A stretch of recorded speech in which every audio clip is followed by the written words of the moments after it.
Every year in the NFL, we can always expect a new crop of players to come into the NFL. When you pay attention to the college football level, there are players every single year that stand out.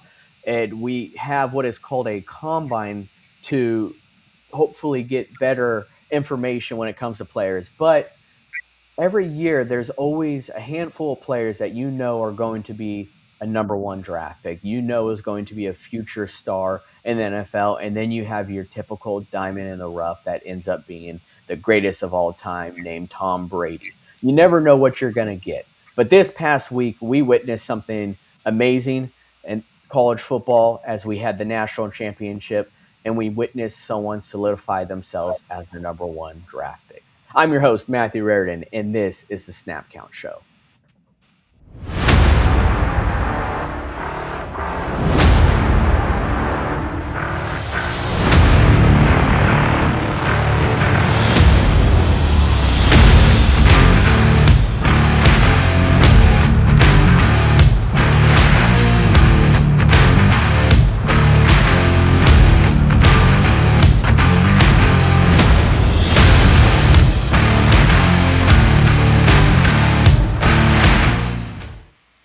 What's going on, everyone? Welcome to another episode of the Snap Count Show, where we dive into everything NFL before the snap. I'm your host, Matthew Raridan, and with me today is none other than David Street, What's up, y'all? Ed Smith, Hey-o! and Thaddeus Lloyd. Hello. Well, guys, we witnessed a amazing national championship game in college football, and yes, we are an NFL show, but everyone, for the most part, started out in college football before they made it here to the NFL, and we witnessed something special take place this last Monday, and that was the Indiana Hoosiers defeating the Miami Hurricanes to cap off a perfect season, 16-0, to win the national championship game. But one thing that we saw that we actually rarely see, and I'm going to use a small sample size here, but in the last 10 drafts, only three of the 10 number one overall picks got to experience a national championship game and win it. Well, you're going to add one to the list this year, and that is Fernando Mendoza, who Heisman winner, national championship winner, and now most likely the number one overall pick in the NFL draft this upcoming year. And Ed, is this, going to be pressure on Fernando Mendoza? I mean, how much pressure really is on him? He hasn't even been drafted yet, but it's he with all these accolades now of being a Heisman Trophy winner and a national championship winner and a number one overall pick. How much pressure is already on him? Oh, there's already tons of pressure. I mean, we take a look at the Johnny Football uh, effect. Johnny Manziel, when he came out of Texas A&M after winning the Heisman, uh, being this star player, he didn't win a national championship, but he was all about the glory of it. So in that aspect, Fernando Mendoza may actually have a larger target on his back as far as how much is expected of him going to the next level. But as we've talked about before, it takes time to transition from the college game to the pro game. For Mendoza, it'll take even longer to transition from being a smaller town, Midwest, Indiana, Bloomington, Indiana area going to Las Vegas, whom is almost guaranteed to go ahead and draft him as the number one overall pick.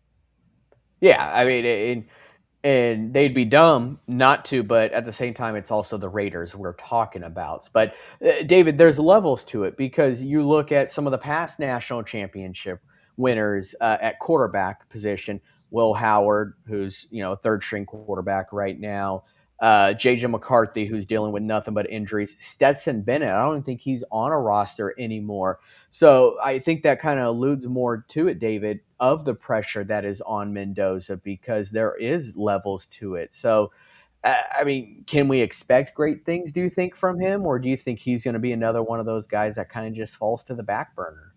Well, I think there's three things that Fernando Mendoza has going for him. And that is he's poised, he's accurate.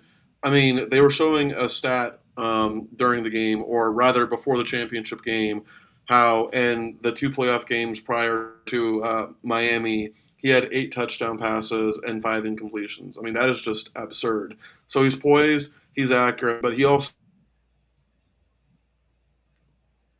and that was perfectly demonstrated when he got that rushing touchdown to pretty much seal the deal in the Natty. And then, by the way, also we are in an NFL show, so for those of you who are not too familiar with college football, I cannot stress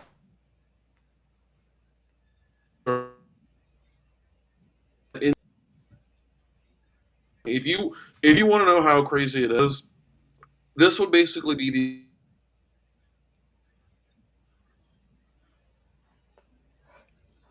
Well, I think David's having some technical difficulties, but I think what he is talking about is how insane it is what Indiana did in college football. So I think he's kind of just putting out there, for perspective. This is pretty much unheard of because Indiana does hold the record for the yeah. most losing program in college football history to now. If you didn't catch my last part, I said this would be equivalent of the Browns winning Super Bowl.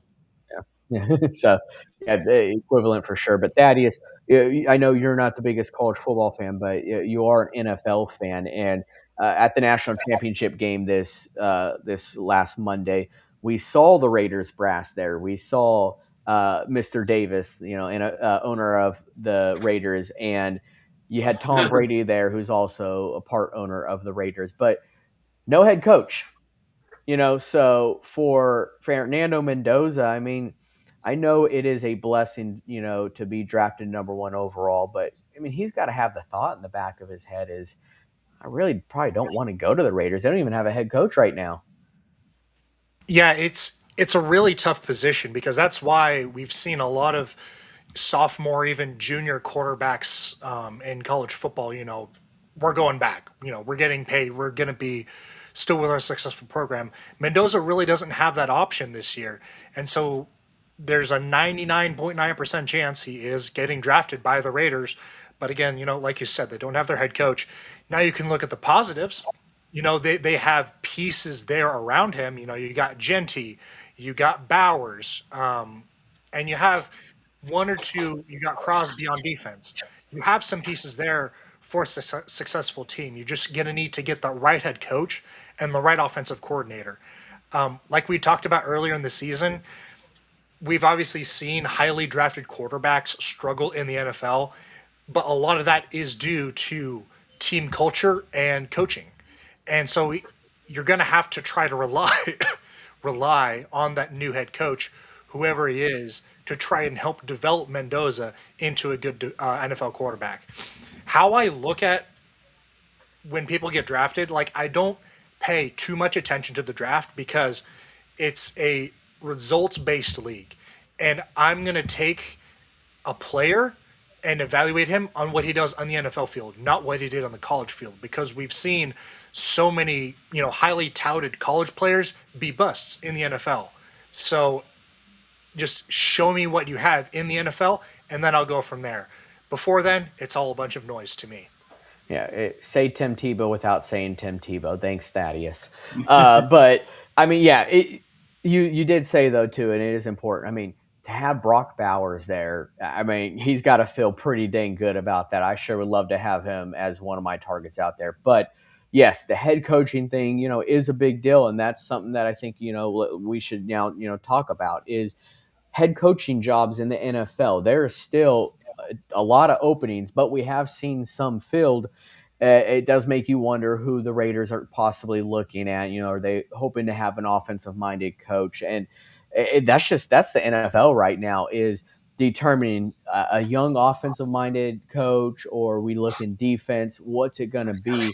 But there has been some changes in this last week with the head coaching jobs and coordinator jobs, because as you all know, Mike McDaniel was fired from the Dolphins, and instead of possibly getting a head coaching job up in Cleveland, he came to his senses and realized, I don't want to be in Cleveland. I want to go down to sunny LA, and I'm going to go join the Chargers. So he took the offensive coordinator job down in LA to join Jim Harbaugh's staff. And I think that was a great move. I really do. And you have to kind of humble yourself in the NFL, because if you continue to be a head coach and you just aren't getting those results, you're going to be out of the NFL in no time. So to, suck up your pride, become a coordinator, you have Justin Herbert there. It's something that you really liked. So Mike McDaniel to the Chargers. Robert Saleh, sorry, Thaddeus. I know you loved having him back on the defensive side of the ball for the Niners, but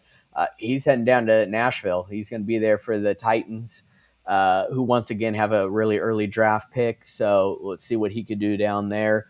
And I know it had already been talked about, but it is officially official, and that's John Harbaugh to the Giants. And Ed, we talked about this in our group chat, but what made this move so big? We saw something different on this move that we've never really seen in the NFL before. And what was that? It's basically giving John Harbaugh GM control without giving John Harbaugh GM control. He is able to actually overstep the GM role within the organization to talk to the team president and the ownership about anything football related. As in Jim on John Harbaugh's press conference, uh, he said, in no uncertain terms, you have to be about football. And when it comes to GMs, GM and head coach butting heads, the ownership has clearly hitched their wagon to John Harbaugh over anybody that they have in the GM office. If I'm Jim Schoen, I'm kicking my feet up on the desk and saying, "Okay, you guys run it. I'm doing nothing. I'm just going to collect a paycheck here," because he has no say and no leverage and no power within that organization at this point. Yeah, and I mean, I think there's only maybe two or three coaches in NFL that I think have earned that. And I'll say John Harbaugh is one of them. I think Andy Reid is another. Is look at their body of work. They've been in the NFL for such a long time too.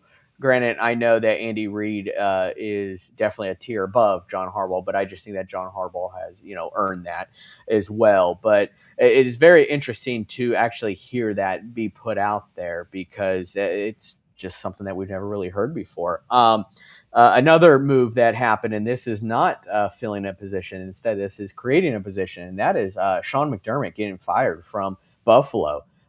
Black Monday strikes again, and they lost to the Broncos, and his job was gone.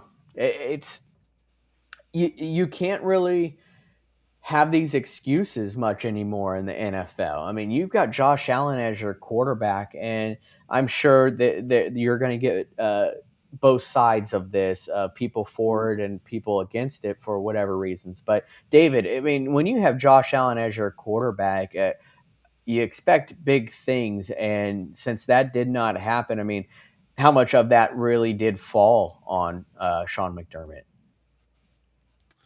Uh, yeah, so I think the thing with Sean McDermott is that he had Josh Allen, but guys, we have to remember that Sean McDermott is a defensive coach, and Buffalo's defense the last couple of years, especially the rushing defense, has really been awful. So it really, listen, Sean McDermott is the best coach that Buffalo has had really since the '90s. He's done a lot of good for them. But you can't ignore how bad their defense is, because that's his bread and butter. Yeah, definitely. I mean, when you're a head coach and that is your bread and butter, you expect to have those results there. So, and Yeah. lastly, Thaddeus, Jeff Halfley to the Miami Dolphins. We talked about it several times on this show. We knew Jeff Halfley was going to be looked at as a head coach candidate. Were you surprised to see him go down to Miami? Maybe a little bit.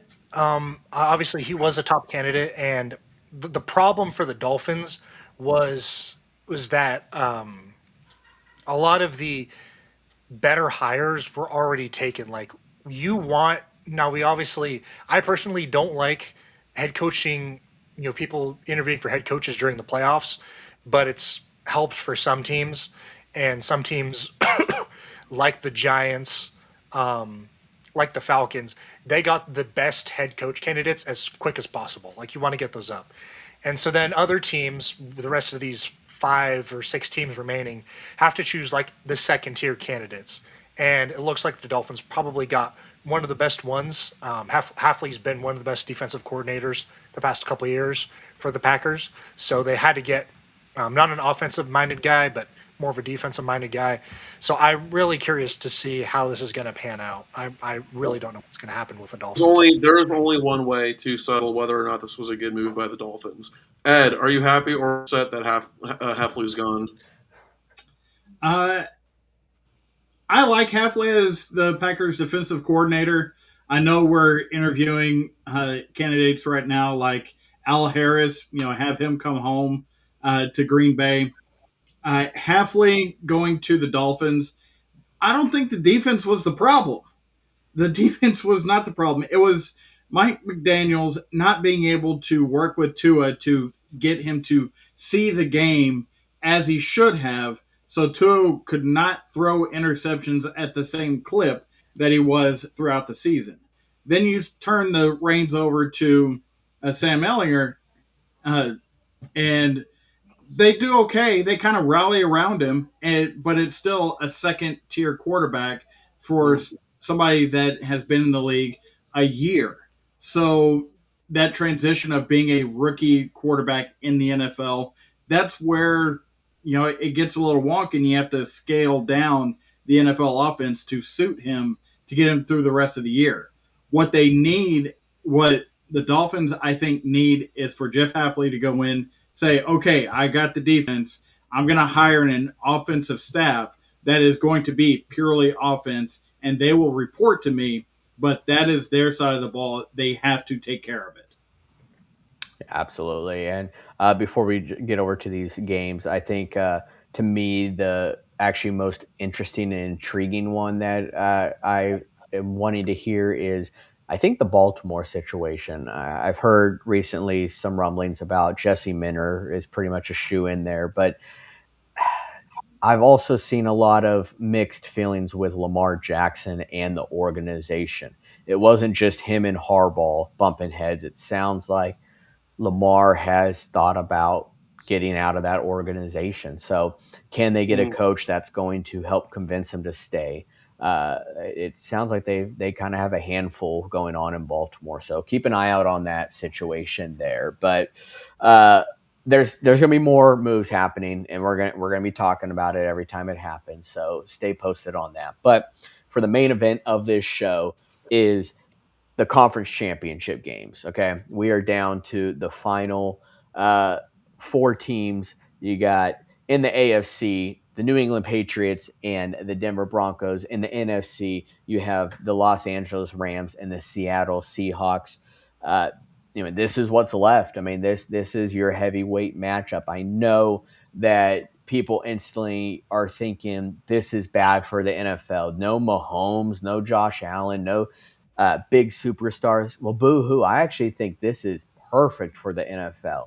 And I want you to hear me out on these matchups because on the NFC side of things, we saw this matchup already twice this year. And this was the closest matchups we've actually seen. So you already know that's going to be a banger. On the flip side, you have a first year head coach there first year with the team with Mike Vrabel already making it to the conference championship. I know people have their thoughts on that situation, but I love this for the NFL. The only sucky part, we're going to get that out of the way right now, that is Bo Nix going down to injury on the second to last play against the Buffalo Bills, and now the Broncos are without their starting quarterback for the conference championship game. It does suck. That's horrible. So that is the elephant in the room, and yes, that does suck for the NFL. But stylistic, I really like these matchups in general. So let's go ahead and start with on the AFC side of things. This will be the first game we see take place on Sunday, and that is the New England Patriots going into Mile High against the Denver Broncos. On the surface, the Patriots are a minus 5.5 point favorite in this game. I could see why they're the favorite. Anytime a starting quarterback does go down, that does create some uncertainty there. But Thaddeus, I'm going to start with you in this game. I'm not asking for a prediction. I think what I'm going to ask from you is if there's a coach out there that can adapt to having their starting quarterback go down, can that be Sean Payton? Can he be the guy, being an offensive minded coach, to still help and guide his team to a victory in this game? I honestly don't know. There's a lot of unknowns, and Jarrett Stidham has had a small sample size. He's played 4 games. Every single one of them was where the season ends, where the team has lost a ton of games or the team has won a ton of games, and they're resting their starters basically. So he's never really come in for any meaningful snaps. And then Sean Payton, he's had a rough, like, over the span of his career, he's had an up and down career in terms of having quarterbacks. Obviously, he's known for having Drew Brees, future Hall of Fame quarterback. But then he had Russell Wilson 2 years ago, and that was a disaster. Now, it could be more of a Russell Wilson thing than a Sean Payton thing. But I just really don't know, because now he's had Bo Nix, who's been up and down QB, and I still don't know how to judge Sean Payton, because he's had these really great moments, like he's brought the Broncos back from, not being in the playoffs for years to being in the playoffs back to back years, but he's just had some really questionable decisions. And now they played a good game against Buffalo, but I really don't know what to think of Sean Payton. So I'm I'm not gonna say like he's gonna, you know, not have any success with Jarrett Stidham in this game against the Patriots, but they're a more unknown than the Patriots are in year one. That's where I'm putting it at. Yeah, and Ed, Drake May being a young quarterback here, already now in a conference championship game. Uh, how much do you see the Denver defense affecting his game in this matchup? So when I went back and looked at the tape of the game against the Texans that New England played, there was no pressure on him because the defense really shut down the offense of the Texans and CJ Stroud handing the ball over 5 times. We all know the story on that one at this point. So it was very difficult for me to gauge his playoff success in a playoff game because there was nothing, superimposing on him other than just how active the Texans defense was, because the Texans defense kind of kept them in it, but Drake May didn't really have to do a lot to come out victorious in that game. So what I found a lot more from him are these uh, these slip screens, these short passes, these extensions of the run game, more so than pushing the ball down the field. And the idea of Drake May using his legs to create first downs, that seemed to be the most effective, but only in those small sample sizes of when it's needed. So I think Drake May can kind of neutralize this pass rush a little bit from the Broncos. However, this is also the same Broncos defense that forced however many turnovers against Josh Allen, and he's the best player in the NFL. So to have a second year player go into a game in which the stakes have been raised even more, are we going to see the best of Drake May? Or are we going to see a Drake May that is constantly harassed and sped up and really relying on the run game to bail him out more so than him getting the ball to Stephon Diggs and company out in space? I don't know. That's the interesting chess match between the Denver defense to the Patriots offense. However, I will give a shout out to Nick Foles for the top turnbuckle tweet of the week, where he said that the Patriots have a tough time with backup quarterbacks.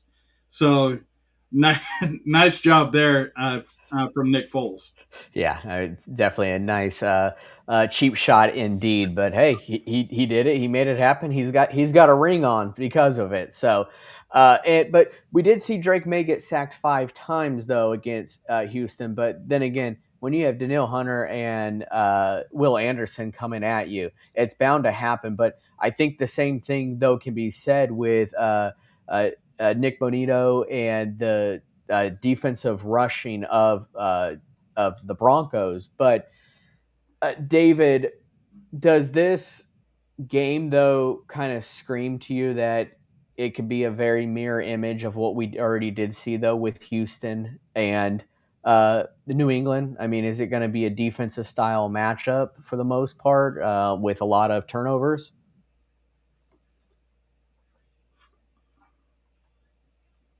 Oh, David, you're on Mute, mute. mute. It certainly could be.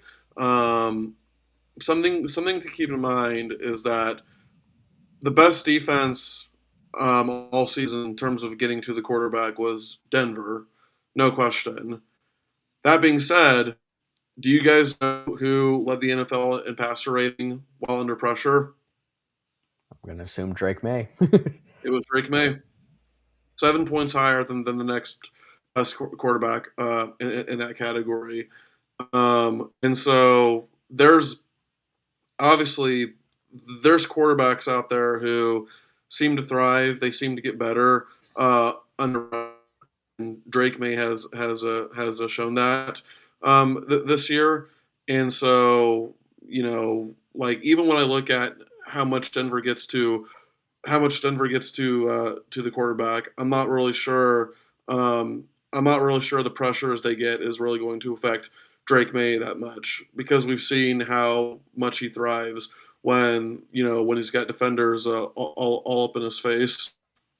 Yeah, and I know, David, I'm sure you saw what Richard Sherman said because it pretty much is a mirror image of what you've said on this show. But that is being the New England Patriots, if you count the regular season and the postseason, have possibly had the easiest path to the Super Bowl based on their schedule and who they've had to play. And sorry, it was not And Richard he's Sherman, it was Cam Newton. But yeah.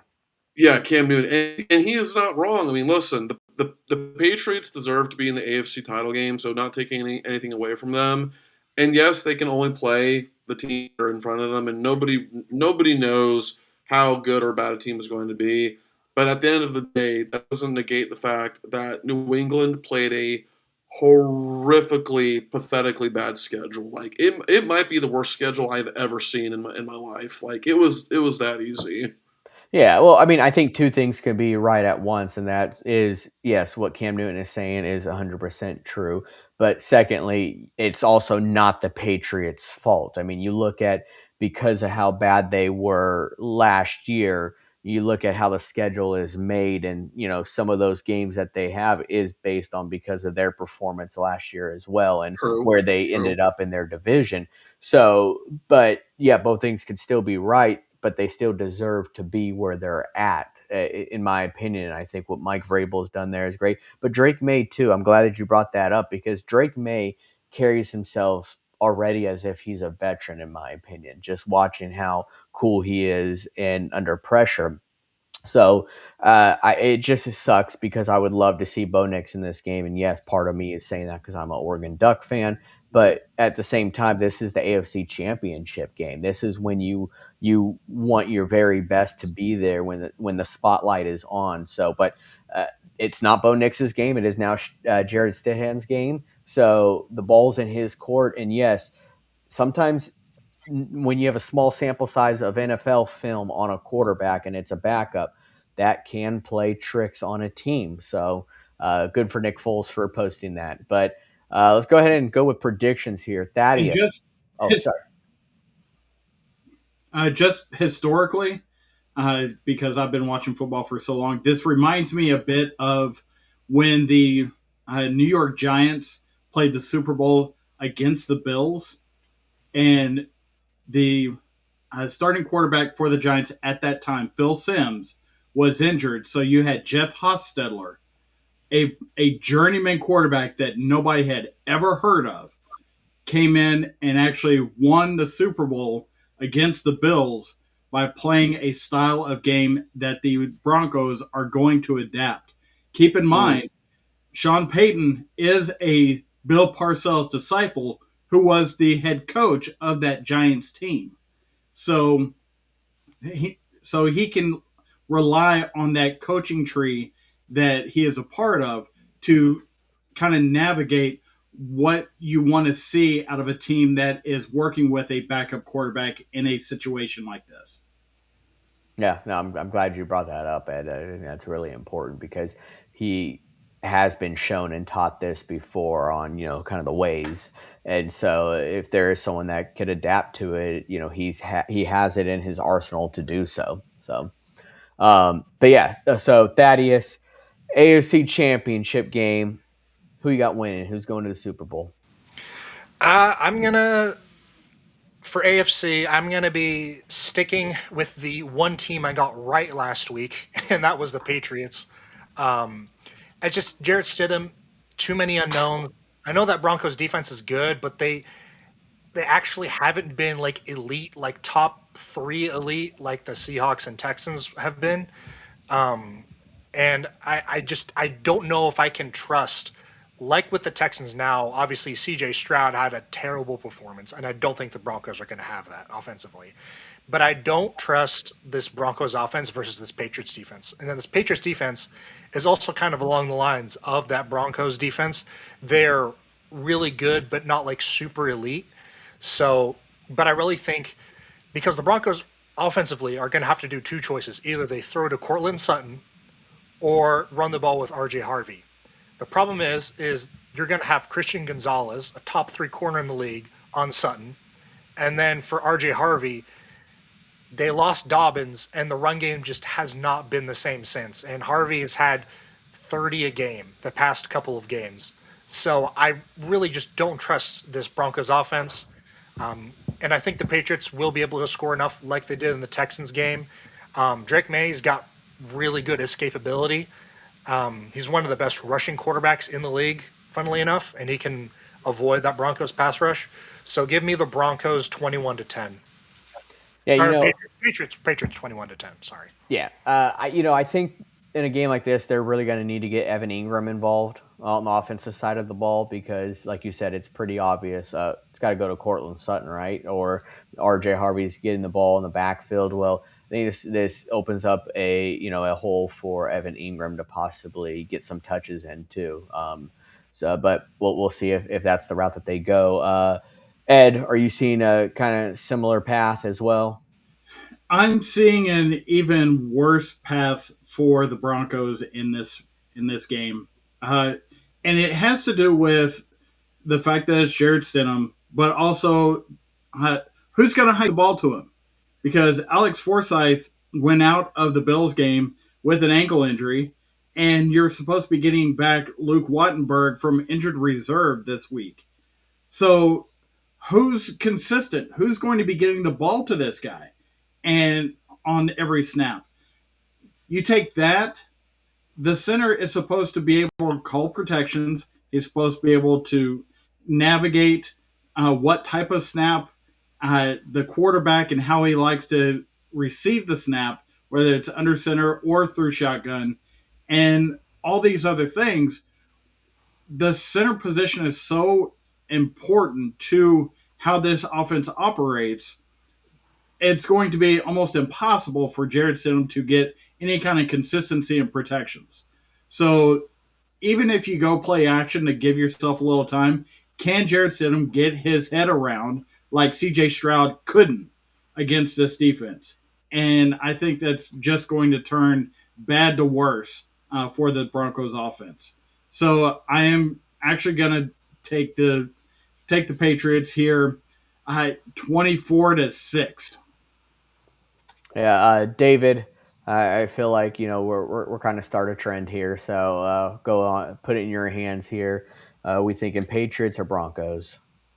I'm going to take the Patriots 33-21. The Patriots have their quarterback. The Broncos do not. It's as simple as that. Yeah, I mean, and with your prediction, I mean, it kind of states that the defenses aren't really going to play much of a factor. I mean, it's a decent amount of points, but you never know. Sometimes the Yeah, NFL can and be drunk. let me say this too. So I have the Patriots scoring 33, but I can see the game going where like the Broncos defense plays really well to start, for the most part. But because the offense doesn't have Bo Nix, they're gonna keep getting three and outs. They won't be on the field for long. The defense is gonna get tired out, and then eventually the Patriots will score 33. So I do think the Broncos defense will have a decent for the most part, but yeah, them not having Bo Nix hurt them severely. Yeah, it definitely does. I mean, this is your guy. This is your franchise quarterback that you expect to have in a game like this, and unfortunately, it's not happening. I do think this game's going to be a little weird, especially early on. I think that going into halftime, I think the Broncos will actually have the lead. It's not going to be pretty, but I think going into halftime, the Broncos they're going to have a little early success because of Mhm. the lack of film that is been seen with Jared Stidham, but I think that uh, with Vrabel and the mind that he has and the adjustments that will be made, I think that the Patriots in the second half will be perfectly fine. I still don't see it being super high scoring, but I'm going to go with the Patriots winning this game 19-13 and making their way back to the Super Bowl without Tom Brady. So Mm. it's going to be a very interesting game there for sure, and it's just unfortunate that one team's without their starting quarterback. So, but you never know. We've seen crazy things happen, just like we talked about Nick Foles winning the Super Bowl for the Philadelphia Eagles. So, But uh, don't forget that Nick Foles had that one season a few years prior where he had like 27 touchdowns and two interceptions. So it wasn't like he was a complete surprise story. yeah, but the season Carson Wentz was having was pretty crazy. But True, I I get mean, that. shoot, Well, David. that year in general was just we're actually having another. Everyone's been pointing out we're having another season like this because 2017, who was in the championship? Nick Foles, Blake And Bortles, Tom Brady. Yeah. Tom No, Brady. conference championships. Yeah, Got yeah, it. conference championships, and then he faced off who was the Viking? Oh, Sam Bradford. Yeah. Right? Oh wait, no, That, no, that the was that conference was was Foles and who was the quarterback for the oh Vikings Case at the Keenum, time? Case Keenum, not Case Sam Case Bradford, Keenum. Case Keenum, Keenum. yeah. Yeah. Yes, yes, Case Keenum. They both were prime time in their college years. Sam Bradford Mhm. and Case Keenum were. The Yeah. pride of the Houston Cougars. Yep. So, all right, we got a clean sweep there with the Patriots representing the AFC in the Super Bowl. Now on to the NFC. And man, this matchup, it doesn't Ooh. get any closer than this, guys. It really doesn't because these two have faced each other twice this year. And both of the times were a difference of just a couple points. So, what are we going to see? You have the Rams winning the first game, you've got the Seahawks winning the second game. This is your best out of three matchup here. And who would have thought that we would have been talking about Sam Darnold in the conference championship game, one game away from a Super Bowl? So, Matthew Stafford's been here before. He got traded to the Rams, went to the Super Bowl, won it against the Cincinnati Bengals. Sam Darnold, this is uncharted territory for him being here as the starting quarterback for the Seahawks. And it just really is crazy to me what this Seahawks team has done. But I'll leave that more for you guys to talk about here. But this is just going to be a fun game. I'm having like a crush on this game because I love what this is going to be for the NFL. I really do. I don't see this game being a blowout at all. I see it being just like the first two matchups. That's just how close this is going to be. But Ed, Matthew Stafford, going into this season was talked about. He's getting old. He's got injuries on top of injuries piling up. What does he have left in his tank? Well, he has a possible MVP case at hand. Uh, is this Rams team with him at the helm as complete as it gets? I don't know if it's as complete as it gets because these special teams are atrocious. Uh, that is going to be one of the keys that I see in this game. Is can the Rams keep from making the big mistake in the third facet of the game? We've already seen, and we saw it on full display this past weekend, how the Seahawks can dominate the special teams and just take it and run with it from there. As far as the Rams roster, it is a very good roster. You got Puka Nakua, you've got Devontae Adams, you've got Kyron Williams, you've got a ton of talent and a ton of great team play uh, with both the offensive side of the ball and the defensive side of the ball. And I think there is going to be times in which individually you will see some great plays made by members of the Rams team, but collectively, I'm not sure how well they will get after the Seahawks in all three facets. Considering how uh, when um, when Sam Darnold takes a snap under center in play action, it is always a rollout, always. So to me, that says Jared Verse is going to have fun running down Sam Darnold and blasting him on the sideline. That's going to happen at least, I would say, twice this game.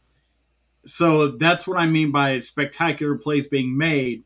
But overall, I don't know how well this Rams team is actually going to uh, be considered a leg up on any particular uh, matchup against the Seahawks. Yeah, and on the flip side, Thaddeus, I mean, you saw it firsthand with the defeat with your Niners. Uh, can we expect more from Kenneth Walker with what we've seen, or do you think that was just a one-hit wonder? Well, I think he's gonna be forced to at least try to reproduce it because one of the big keys in this game was Zach Charbonnet getting injured in the 49ers game, tore his ACL. So he is going to have to be the lead cow back. Now, they do have a backup or two. I forgot. One of them's George Holani, I think. I Yeah, forgot who the other Boise backup. State. Let's go. Um, but Walker's going to have to be the main feature back, and there is some good news. He had over 100 yards from scrimmage against the Rams in that Week 16 game, so he has had success against them. The thing, though, like the reason why the dual rushing attack with the Seahawks was so good is because Zach Charbonnet was Mr. Reliable, right? He wasn't like the fastest, but he was a really strong runner, kind of along the lines of a Tyler Algier. He was a strong runner and he could see holes really well. Kenneth Walker, kind of the opposite, a little bit more inconsistent in the run, but really explosive. Once you got him out in the open field, he could be a really explosive threat. And you obviously saw that against the 49ers. On one of his touchdowns, they ran the play on the right, he took it to the left, boom, nobody out there to stop him, basically. So it's going to have to be a big Kenneth Walker game for the Seahawks to keep up. And I think he can do it. Now, it is going to be hard because they lost Charbonnet, like I said, and also I think their center, they're on their backup center as well. So it's going to be a big test for the offense in this game. Yeah, and David, this is kind of like a full circle eat crow moment for me because I remember when Devontae Adams went to the Rams. I'm like, why did you choose there? And he led the NFL in touchdowns this year as a receiver. If you had to choose him or Puka Nakua in this game to be MVP for the Rams, who do you think is going to have the better game? I would go with Puka Nakua. And the reason why I say that is because Puka Nakua is basically the guy who will, um, collect all the yards, and it seems like, it's basically like who is considered to be the better player, like the one who has more touchdowns or the one who has more yards. And you would think that the guy who has more touchdowns would be consider the better player, right? But usually it's people look at the guy who racks up the most yards. So I would look at Puka Nakua as the MVP in this game.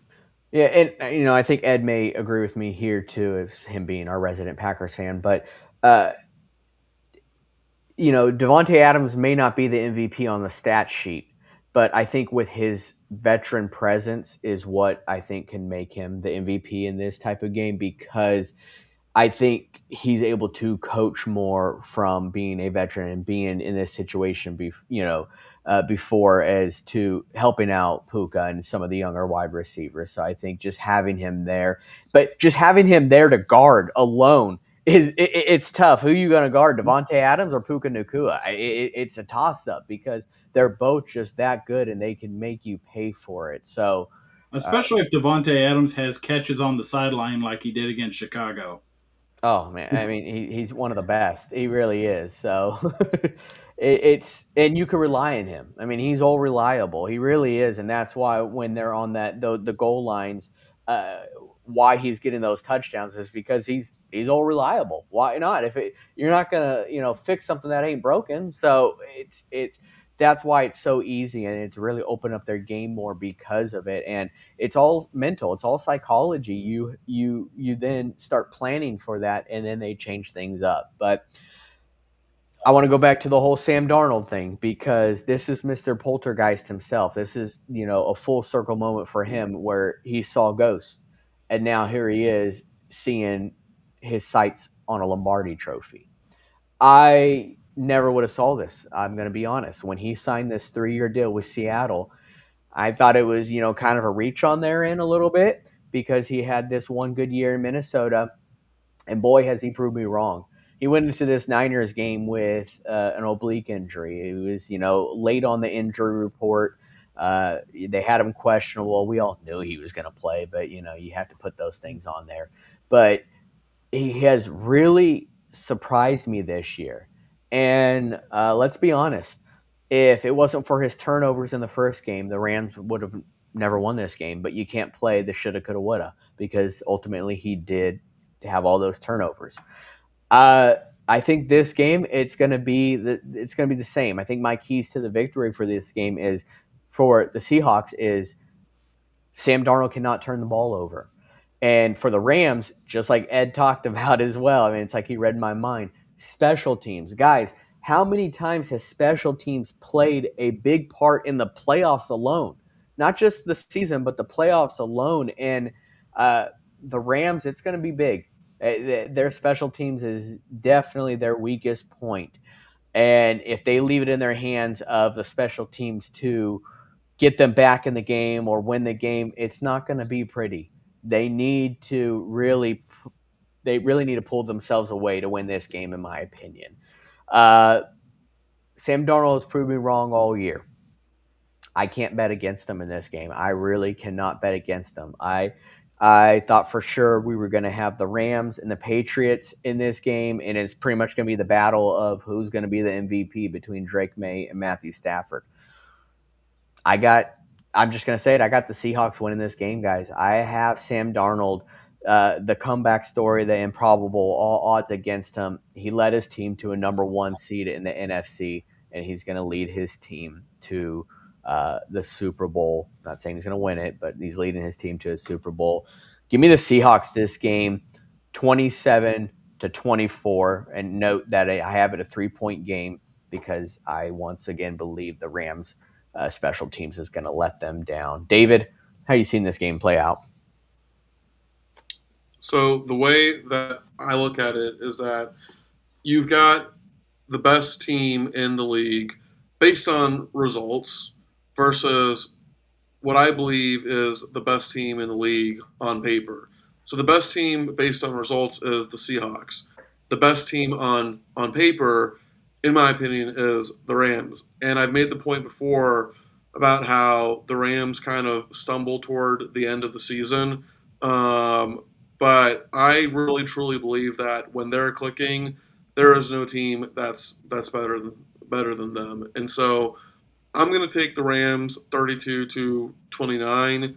Seattle might end up making me look like an idiot, and I've already kind of looked like an idiot when it comes to Seattle because there was that one show where I said they weren't as good as their record indicated. Part of the reason being is because they were, I think, a bottom 10 rushing team, and well, now they just kind of came out of nowhere and became a top 10 rushing team. So they've definitely, so my apologies, Seahawks fans. At the end of the day, you had the best team based on results, so kudos to you. And your team might end up proving me wrong, but I'm going to go with what I believe is the best team on paper: the Rams, 32-29 over the Hawks. All right, Thaddeus, you faced both these teams 2 times this year, actually 3 with the Seahawks. Who you got winning this game? Yeah, it's really tough for 49ers fans because either one of these teams is going to play the Super Bowl in our stadium, so it kind of sucks. But I do have to pick one here. Apparently, the funny thing is a lot of 49ers fans are going for the Rams.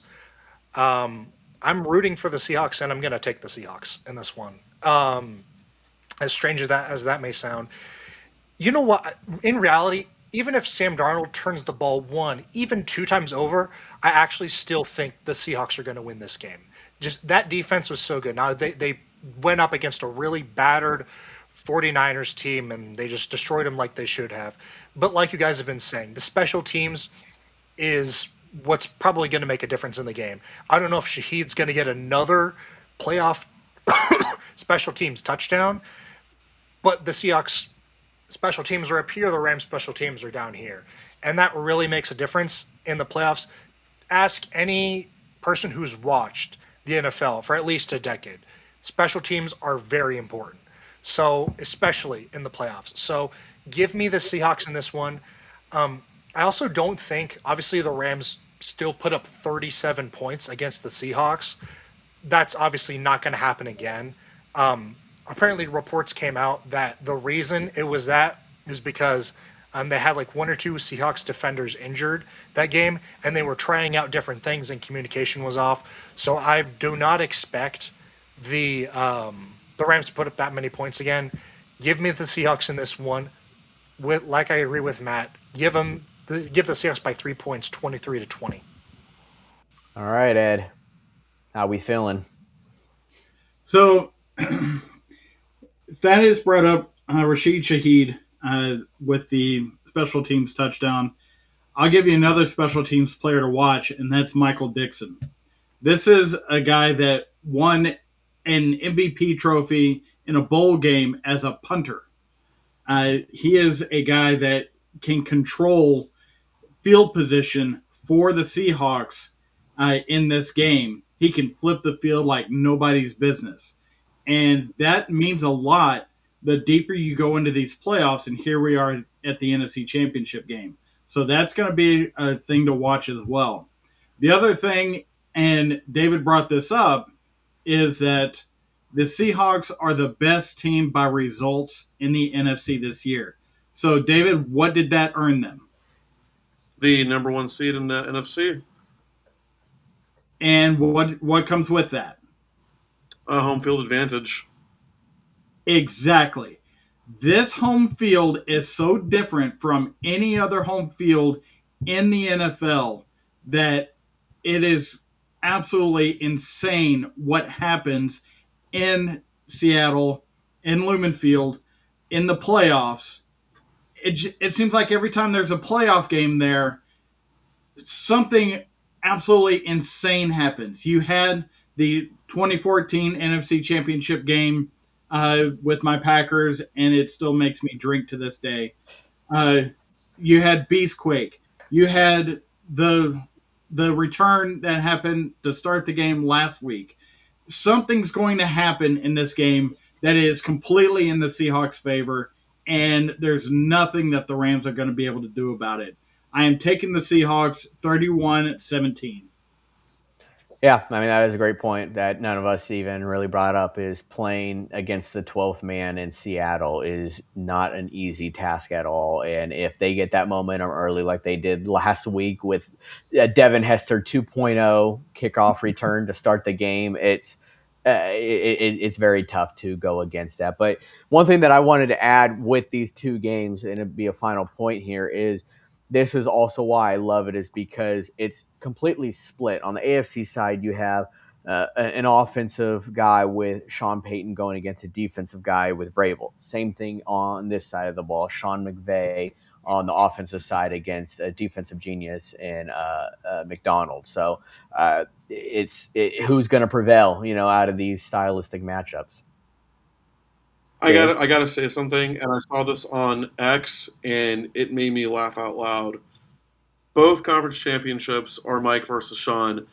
Mike Vrabel versus Sean Payton on the AFC side, and on the NFC side, we've got Mike McDonald versus Sean McVay. And it's kind of funny because that's my brother's first and middle name, Sean Michael. So it's a common name. So, but Thaddeus, before Nice. we hop off this show, how's our playoff records doing? So I had the worst week, and I'm actually in last place right now. I only got one pick right last week, and that was the Patriots. So I'm at the bottom. My record is at 4-6 overall in the playoffs so far.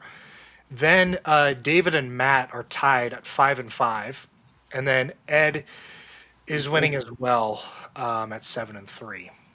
There we go, Ed. He's making that late season comeback. Yeah. Nobody had a winning record last week, but Yeah, I know. I went 500 both weeks in a row, so chances are I'm batting 500 this week. But you can't bat 500 in the Super Bowl. You're either right or you're wrong. So we'll see how that pans out. 10 But overtimes in the Super Bowl.